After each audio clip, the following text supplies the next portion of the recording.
Assalamualaikum warahmatullahi wabarakatuh. Salam pendidikan dan jayalah. Halo kepada para pendengar podcast. Pada kali ini, marilah kita dengarkan sejenak sejarah kemerdekaan Indonesia, sejarah bangsa Indonesia dalam meraih kemerdekaan. Yang kita ketahui semua bahwa bangsa Indonesia tidak semerta-merta mendapatkan kemerdekaan. Banyak proses perjuangan dan banyak tahapan yang dilalui oleh bangsa Indonesia dalam memperjuangkan kemerdekaan. Apa sajakah itu? Mari kita telah satu persatu. Yang pertama, itu adalah Jepang menyerah kepada sekutu. Jepang saat itu memang sedang menjajah Indonesia. Namun, mereka mengalami serangan dari sekutu pada Perang Pasifik pada tanggal 6 Agustus 1945. Terjadi pengeboman di Hiroshima oleh sekutu. Sementara di Nagasaki, bom terjadi pada 9 Agustus 1945. Akibatnya, 14.000 penduduk Jepang yang menjadi korban dalam peristiwa tersebut. Hal ini yang membuat Jepang akhirnya mengaku kalah dari sekutu. Buntut dari momen tersebut, Jepang pun membebaskan Indonesia. Pihak Jepang menjanjikan pembacaan proklamasi kemerdekaan Indonesia pada tanggal 24 Agustus 1945. Yang kedua itu adalah peristiwa Rengas Dengklok. Pada tanggal 14 Agustus 1945, golongan pemuda yang terdiri dari Sultan Syahrir, Khairul Saleh, Wikana, dan Darwis mendesak golongan tua yaitu Soekarno dan Muhammad Hatta untuk segera melangsungkan kemerdekaan. Namun, menurut golongan tua, Indonesia harus memiliki strategi lebih matang untuk melangsungkan kemerdekaan. Akhirnya, kelompok pemuda menculik Soekarno dan Muhammad Hatta ke Rengas Dengklok, Kerawang, 16 Agustus 1945 pada pukul 3.00. Mereka mendesak untuk mempercepat proklamasi kemerdekaan Indonesia. Lalu terjadilah kesepakatan antara golongan tua yang akan diwakilkan oleh Insinyur Soekarno dan Muhammad Hatta dan Mr. Ahmad Subarjo dengan golongan pemuda dan golongan muda tentang kapan proklamasi akan dilaksanakan. Yang ketiga itu adalah perumusan teks proklamasi. Setelah melakukan kesepakatan antara golongan muda dan golongan tua, diadakanlah pertemuan PPKI di Rumah Laksamana Maeda, Kepala Kantor Perhubungan Angkatan Laut Jepang. Rumah beliau dianggap paling aman dalam jangka waktu tertentu untuk perumusan teks proklamasi. Rapat tersebut bertujuan untuk merumuskan teks proklamasi yang dihadiri oleh pihak golongan tua dan golongan muda. Pada tanggal 16 Agustus 1945, teks proklamasi itu sendiri diketik oleh Sayuti Melik. Yang keempat itu adalah detik-detik pembacaan teks proklamasi. Naskah asli proklamasi yang ditempatkan di Monumen Nasional, hasil perundingan antara golongan muda dan golongan tua dalam penyusunan teks proklamasi kemerdekaan Indonesia berlangsung pada pukul 2 sampai pukul 4 dini hari.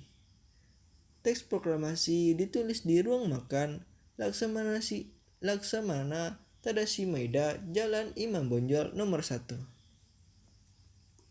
Para penyusun teks proklamasi itu terdiri dari Insinyur Soekarno, Drs. Muhammad Hatta, dan Mr. Ahmad Subarjo. Konsep teks proklamasi ditulis oleh Insinyur Soekarno itu sendiri. Di ruang depan telah hadir BM Dyah Sayuti Melik, Sukarni, dan Sudiro. Sukarni mengusulkan agar yang menandatangani teks proklamasi itu adalah Insinyur Soekarno dan Drs. Muhammad Hatta atas nama bangsa Indonesia. Teks proklamasi Indonesia diketik oleh Sayuti Melik. pada pagi harinya 17 Agustus 1945 di kediaman Soekarno, Jalan Pengasahan Timur 56 telah hadir antara lain Suwirjo, Wilopo, Gafar, Tabrani, dan Trimurti. Bertepatan acara tersebut dimulai pada pukul 10.00 dengan pembacaan proklamasi kemerdekaan oleh Soekarno dan disambung pidato singkat tanpa teks. Kemudian bendera merah putih yang telah dijahit oleh Ibu Fatmawati dikibarkan disusul dengan sambutan oleh Suwirjo, Wakil Wali Kota Jakarta saat itu, dan Muardi, pimpinan barisan pelopor. Pada awalnya, Trimurti diminta untuk menaikkan bendera, namun ia menolak dengan alasan penggerakan bendera sebaiknya dilakukan oleh seorang prajurit. Oleh sebab itu, ditunjuklah Latif Hendra Diningrat, seorang prajurit peta, dibantu oleh Soehadi untuk tugas tersebut. Lalu seorang pemudi muncul dari belakang membawa nampan berisi bendera merah putih, sangsaka merah putih yang telah dijahit oleh Ibu Fatmawati beberapa hari sebelumnya. Setelah bendera berkibar, hadirin menyanyikan lagu Indonesia Raya. Sampai saat ini bendera pusaka tersebut disimpan di Museum Tugu Monumen Nasional. Setelah upacara selesai berlangsung, kurang lebih dari 100 orang anggota barisan pelopor yang dipimpin oleh S. Brata datang terburu-buru karena mereka tidak mengetahui perubahan tempat mendadak dari Ikadag dan kepengasahan.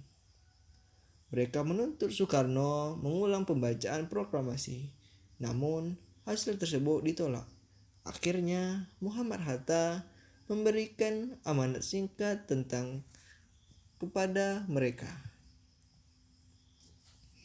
Pada tanggal 18 Agustus 1945, Panitia Persiapan Kemerdekaan Indonesia (PPKI) mengambil keputusan mengesahkan dan menetapkan Undang-Undang Dasar (UUD) sebagai dasar negara Republik Indonesia, yang selanjutnya dikenal sebagai UUD 45. Dengan demikian terbentuklah Pemerintahan Negara Kesatuan Indonesia yang berbentuk republik, dengan kedaulatan di tangan rakyat yang dilakukan sepenuhnya oleh Majelis Permusyawaratan Rakyat (MPR) yang kemudian dibentuk. Setelah itu, Soekarno dan Muhammad Hatta terpilih atas usul dari Otto Iskandar Dinata dan persetujuan dari PPKI sebagai Presiden dan Wakil Presiden Republik Indonesia yang pertama.